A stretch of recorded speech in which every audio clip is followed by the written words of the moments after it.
कांग्रेस नेता राहुल गांधी के लिए शुक्रवार का दिन राहत भरी खबर लेकर आया। सुप्रीम कोर्ट ने शुक्रवार को मोदी सरनेम मामले में राहुल गांधी को मिली 2 साल की सजा पर रोक लगा दी है। कोर्ट ने अपने फैसले में कहा है कि जब तक कांग्रेस नेता की याचिका पर सुनवाई नहीं होती तब तक दोष सिद्ध और सजा पर रोक रहेगी।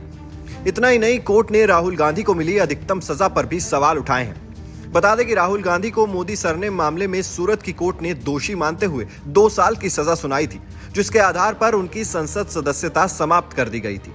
लोकसभा सचिवालय ने भी कोर्ट के फैसले के तुरंत बाद राहुल गांधी सदस्यता समाप्त किए जाने पर नोटिफिकेशन जारी कर दिया था। इतना ही नहीं, साल 2019 में केरल की वायनाड सीट से लोकसभा सदस्य चुने गए राहुल गांधी से बंगला तक खाली करा लिया गया था। लेकिन शुक्रवार को आए सुप्रीम कोर्ट के फैसले से राहुल गांधी ही नहीं बल्कि पूरी पार्टी की मानो बाँचें खिल गई। आज सत्य साहस की जीत हुई है।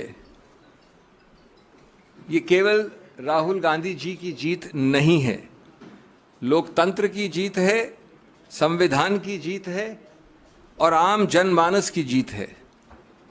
कांग्रेस ने तुरंत प्रेस कॉन्फ्रेंस की और उसमें खुद राहुल गांधी ने आकर साथ देने के लिए सभी का शुक्रिया अदा किया। राहुल गांधी ने कहा कि सच की हमेशा जीत होती है। आज नहीं तो कल, कल नहीं तो परसों सच्चाई की जीत होती है। मगर जो भी हो, मेरा रास्ता तो क्लियर है। मुझे क्या करना है, मेरा क्या काम है, उसके बारे में मेरे दिमाग में बिल्कुल क्लैरिटी है। जिन लोगों ने हमारी मदद की और जनता ने जो प्यार और सपोर्ट दिया, उसके लिए मैं बहुत बहुत धन्यवाद करता हूँ। Thank you.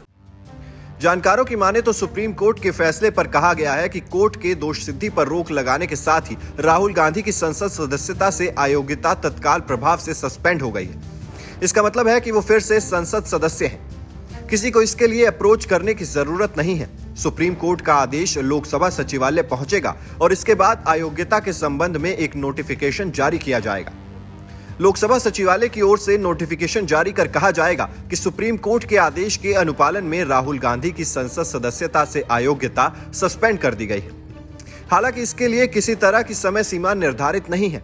तो जैसा कि लोग कह रहे हैं, फिर से चलेगी सवालों की आंधी जब संसद में लौटेंगे राहुल गांधी।